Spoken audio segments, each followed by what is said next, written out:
Chapter 2. Welcome to Buttonville. Here we are, Grandpa Abe announced as he exited the highway. The sign at the side of the road read, "Welcome to Buttonville, the nicest town on earth." Grandpa Abe drove down Main Street. The evening sky had darkened, but the corner street lights shone brightly, casting their glow on the little town. Ben frowned. It didn't look like the nicest town on earth. It looked like the saddest town on earth. There were no bright awnings, no corner fruit stands, no sidewalk tables where people sipped fancy drinks. Instead, many of the little shops that lined Main Street were empty, with signs in the windows: closed, vacancy, for rent, out of business.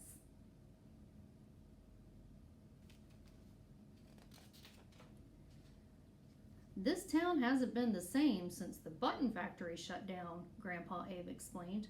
"Most of the young families moved away to find work." Ben had heard about the button factory. His mother kept a big bowl of buttons in the entertainment room back at home in Los Angeles. "Those buttons were made by your grandfather," she told him. He worked in a button factory most of his life." "How come the factory shut down?" Ben asked, peering over the seat. "Customers stopped wanting handmade buttons like these," Grandpa Abe replied, pointing to the big wooden buttons on the front of his shirt. "People should be so lucky to get handmade buttons, but it's cheaper to buy the plastic ones made by a machine." Ben's gaze traveled up to the wooden buttons and rested on his grandfather's wrinkled face. He hadn't seen his grandfather in 6 years. Ben's dad said it was because Grandpa Abe didn't like to travel. Because Ben had been only 4 years old at the time, he didn't remember anything about the last visit. In the photos at home, Grandpa Abe had dark hair, just like Ben and Ben's dad. But today, not a single hair remained on his shiny scalp. Ben must have been staring pretty hard because his grandfather turned and winked at him. "You look different too," Grandpa Abe said. "Your hair is shorter." Ben ran his hand over his hair, which was cut to precisely 3/4 of an inch every 2 weeks.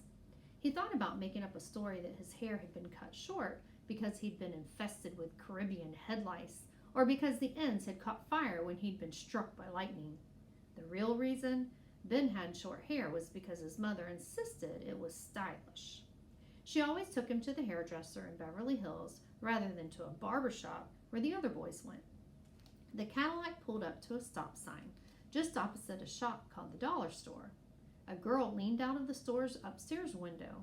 It wasn't her fuzzy pink bathrobe that caught Ben's attention, or the way her long blonde hair glowed in the lamplight. What caught his attention was the way she was staring at the sky with her mouth wide open, as if seeing something very strange. Ben unfastened his seatbelt, rolled down the opposite window, and stuck his head out. Cool night air tickled his nose and ears. A shadow darted between 2 clouds, a shadow that was with enormous wings and a long rope-like tail. If Ben had blinked, he would have missed it. The girl looked down at Ben. Their eyes met.